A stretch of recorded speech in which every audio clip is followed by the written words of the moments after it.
Hello everyone, welcome to Sea and Sun Creative hand lettering tutorials. Today I will be going over creating watercolor textures in 3 different ways. Watercolor textures are really fun to create and can make great backgrounds for your lettering. The simplest way to create vibrant watercolor textures is by applying some water straight onto your watercolor paper. You can place the water all over the paper or in a certain section that you want the color to stand out in.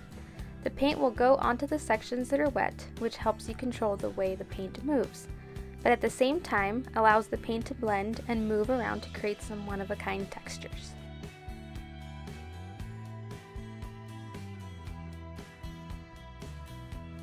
The second method involves using plastic wrap. What you want to do is take some plastic wrap and flatten it out as much as you can. Take your paintbrush and drop some water droplets onto different areas of the plastic. Try to keep it in a small area because the paint and water will spread out when you place the paper over the plastic wrap.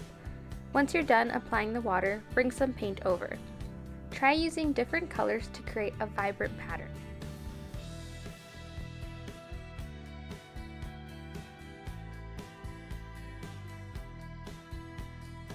Now place the paper on top of the plastic wrap and use your hand to allow the paint to move.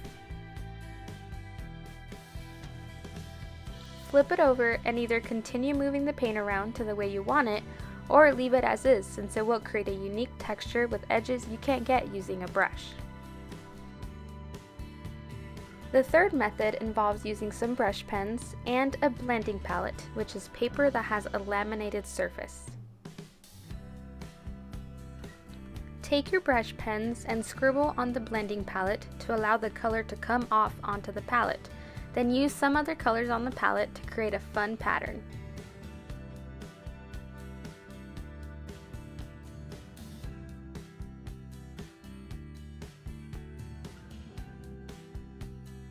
Spray some water on the palette to create water droplets and then place your paper on top of the palette.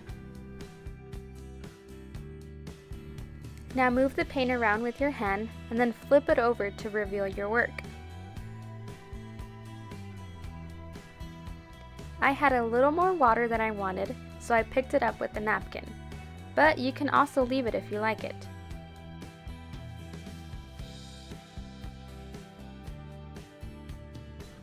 I then moved the paint around a little more with my palette until I got it how I wanted.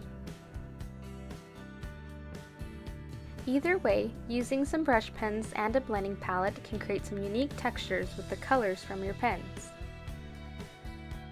Whichever method you choose to use, have fun creating one-of-a-kind pieces and backgrounds you can use for your lettering. Thanks for watching! Don't forget to check out some of my other tutorials and be sure to subscribe if you liked this video. See ya!